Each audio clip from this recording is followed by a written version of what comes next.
I'm with Rebecca, who's a single mum, 2 children, a boy and a girl. How is it you're a single mum? What, if that's not a stupid question, is that from choice or circumstances? Circumstances. I was with somebody for over 3 years and it was going really well. And it was really good when my son was around, but then we had a little girl, and after that he just vanished. He didn't want to know. I asked him if he wanted to go on the birth certificate, refused. I'd asked him several times after if he wanted to change his mind. He didn't, so I took it as that's the way it was going to go. So I ended up with them on my own. Is that a prospect that you found frightening, having 2 children to look after?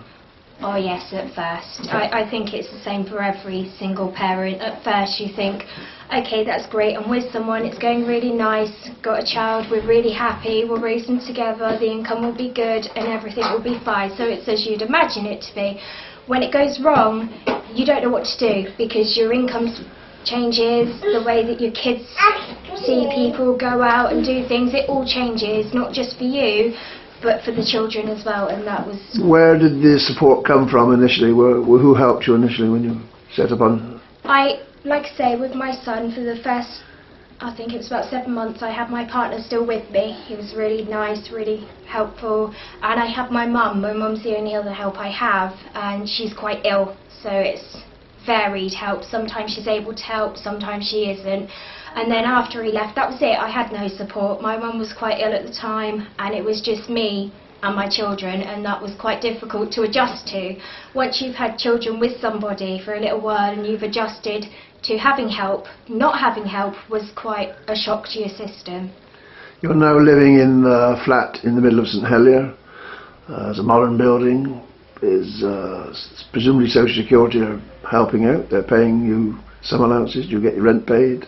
Yes, I get my rent paid and I get some money for my children as well and to basic living costs, and they're quite a good help. If we need, like say my washing machine, it's broken a couple of times, if I needed it serviced, they do little loans where you can take out X amount of money, they'll give you a certain amount to go to certain places and they take it out of your income support and you're paying it back, but at least that way the services are paid for, which is good. Is it sufficient to live on? Are you struggling, or are you living the life of Riley? Is it wonderful? It's okay. They do pay quite good money to help you.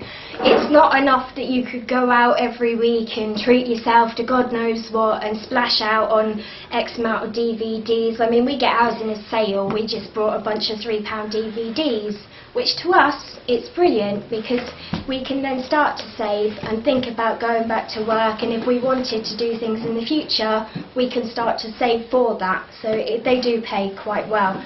Clothes and for the children, can you buy new, or do you have to buy, what do you do? Personal choice. I find it's always better to go and have a look in charity shops, just for the simple fact that in the shop you are looking at £12 to £15 a t-shirt, and that's one t-shirt, and I don't mean to be rude, on the income we get you can't afford £15 a t-shirt with 2 children, you just can't. Charity shops you get brand new t-shirts for like £1.50. And you think to yourself, half the people don't even know the difference. They'll go to me, where did you get Hannah's trousers? Where did you get Peter's top?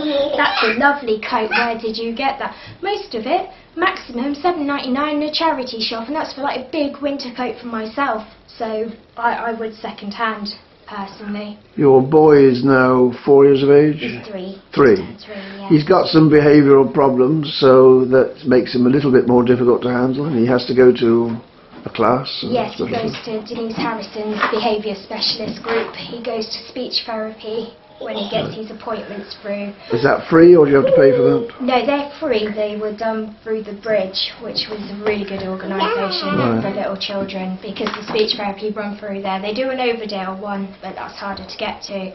But it's just, they have so many children that either won't speak, can't speak, decide not to speak, that he only gets certain appointments which can clash with his other behaviours and all these other classes, which makes it quite difficult as well. So you can cope as things are, you can manage, but long term, 5 years time, What would you want to be doing? Because obviously you can't go to work, you've got children to look after. No, the cost of childcare and everything else, if I went back to work, I'd be out of pocket. And that's just, I don't know anybody who would put themselves and their kids out of pocket to go back to work. It doesn't make sense. I could lose my house, I could lose the roof over their heads. I would like to go back to work and get a few more qualifications so that I'd be better off being able to go back to work. But it's just not possible. They don't make it overly easy to do that. Is that a difficult decision? Is it a sort of, I might stay at home and look after the children, or I would prefer to go to work? In your own mind, would you rather stay at home and look after the children if you could?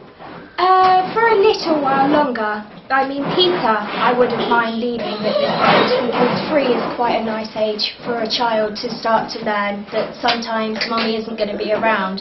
Hannah's not even 2 yet. Let's not, please. Hannah's not even 2 yet, so I'd wait a little bit longer before I put her back. But after that, I would love to go back to work. I just don't have the choice. Because they will have to go to school fairly soon. Yes, they go to school when they're 5 though, because their birthdays, they miss the enrolment date, so they have to wait the extra year. So, education for you, further education for you now, is there anything on offer that you could actually be doing now? Is it possible? Right now, if I wanted to go back to Highlands College right now, I've been told that my income would be decreased because I would no longer be a single parent at home looking after my kids. I would be classified as a student, and they will not pay that much for a student to live. So if you're trying to plan for this, what I'm trying to get at, if you're trying to plan for your future, so that obviously, bearing in mind the children are going to be going to school in a few years, if you want to be ready for when all that is going to happen, when it's going to happen, and so you're better trained, it's a bit difficult to achieve that. Yes. It is definitely difficult to achieve that. I mean, if I looked for evening classes, which I was thinking of, if I was looking for evening classes, I would actually, because you have to have social if you're doing something. We'd better stop for the moment, like. Yes.